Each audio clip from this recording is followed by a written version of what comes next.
Nada Sonic, you are a spiritual counselor here in Toronto and a Christian. Are people of faith better off? They can be. Again, that's far too broad a question. It's like saying, are married people better off than non-married people? Some are far more miserable, some are much happier than they would be single. And it's all in the how. And in your experience, though, dealing with people, do the people who have that capability of faith, are they having a better time here? People who have come to terms with their own existence, people who are able to accept what they don't understand in life, and people who are open beyond what they can know and control are definitely better off. And if faith is an alternative to having to control and have power over things, and willing to trust that there's a goodness beyond what you even have experienced, or certainly beyond what you can make happen, is definitely an advantage. Nika, just to let you know, we do allow our American friends to speak on this program, and now is your chance. You're the author of a book describing how you came to terms with the fact that when you grew up in a family which did not believe in God. And I wonder if you just would share some of your background right now to take us back to that time, to your initial reaction to that reality of your life. Well, you know, it was a funny kind of an evening. I decided to ask my parents what we were. How old were you at the time? Well, my best friend was having her first communion. So, Catholics amongst us? Wait, how old is that? 7? Okay. 7? That's what I thought, about 7. And Michelle was getting her first communion, so she was getting all the accoutrements. She was getting the dress and the veil and the gloves and the party, and I wanted that too. So I decided to ask my parents to find out if maybe we were Catholic, since my father's Italian, so I could get all the goods. Unfortunately, the evening did not go the way I planned. They did not whip out the rosary and plan the party. They told me that we were nothing. Now, it was a very strange thing to be told as a 7-year-old, because it makes you feel that it's a void, and then you become insecure and frightened. And my parents did the best they could, and it was the 70s when it was just sort of cool to be nothing, and they were talking about things other than religion. My parents weren't really interested in religion, which I think is why they brushed it aside. It took me a long time to come to grips with the fact that being nothing doesn't mean that you're a vessel waiting to be filled with religious conviction. It can actually be a place of peace and rest. How long did it take you to get there? Oh, well, quite a long time, about 30 years.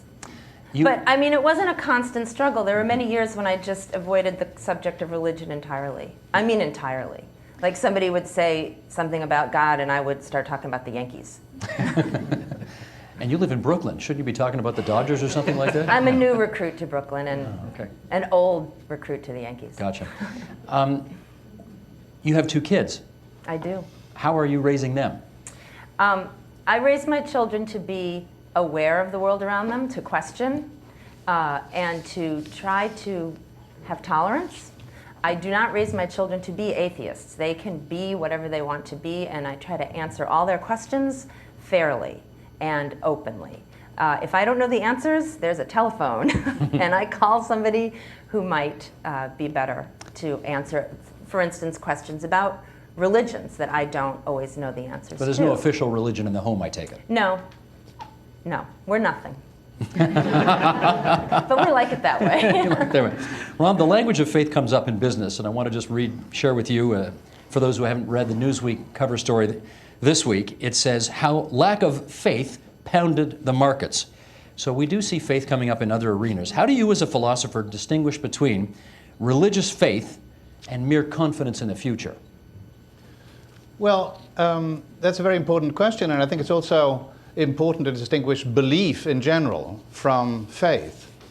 And I think that we atheists are often accused of being fundamentalists of a different kind, so that one often hears, say, Dawkins attacked as a fundamentalist whose fundamentalist belief is in science. But I think it's really important to see that to have conviction is very different from having faith, because conviction is a kind of belief that can be sensitive to evidence and argument.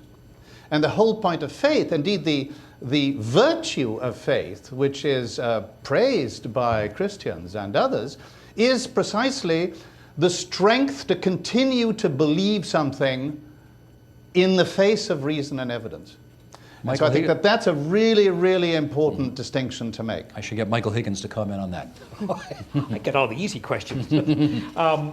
Yes, to some degree I think Ronald is right. But I think it's narrow, actually, to equate reason only with ratiocination. I mean, I think, there are other ways in which one knows. And faith is often a mode or a manner of knowing which is not circumscribed, defined by, or reduced to the kind of speculative and ratiocinative function of our mind. I think of Pascal's comment about the heart has its reasons, which reason does not know. And although that can be glibly used, I think if you look at the writings of Donald Nicol, I think very distinguished British writer who spent a good deal of his time divided between the United States and England, wrote some splendid things in religious studies, history, and in philosophy, would often comment on what he called the scientia cordis, meaning the science of the heart.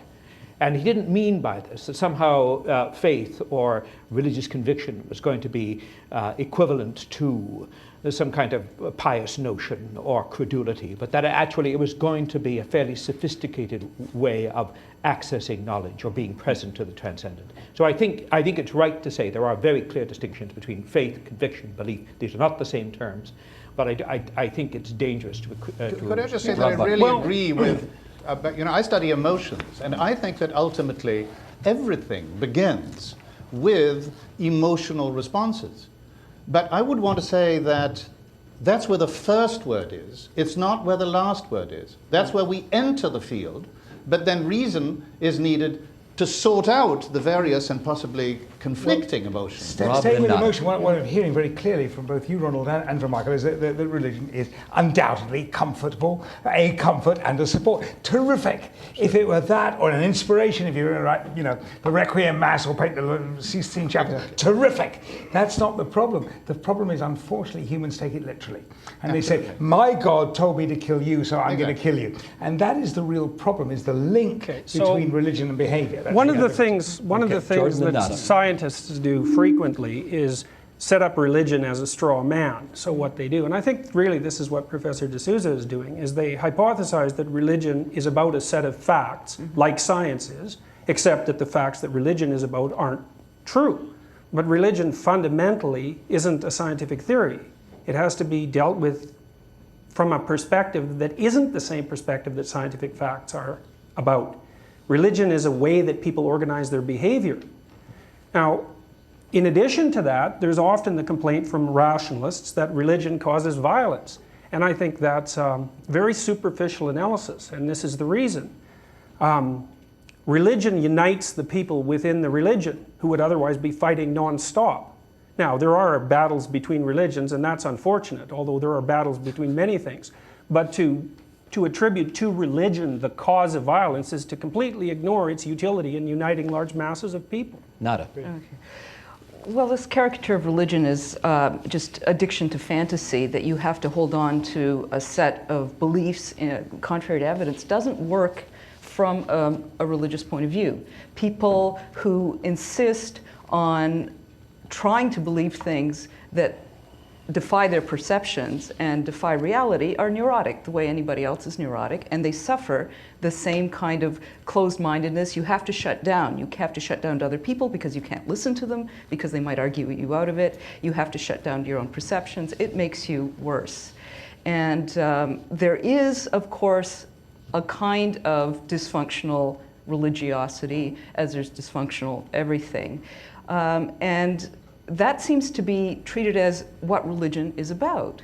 And if it were that, I wouldn't want it. And in fact, I stayed away from it for a long time, thinking that that's what it had to be. In fact, as I've said, to the extent that Christianity is based on historical truth claims, it's really prone to literalism. And I think it's partly because we don't know how to read metaphor or poetry anymore. Since the Enlightenment, we think everything has to have one meaning and a physical reductionist meaning, and we read religious texts that way, and it's been absolutely disastrous.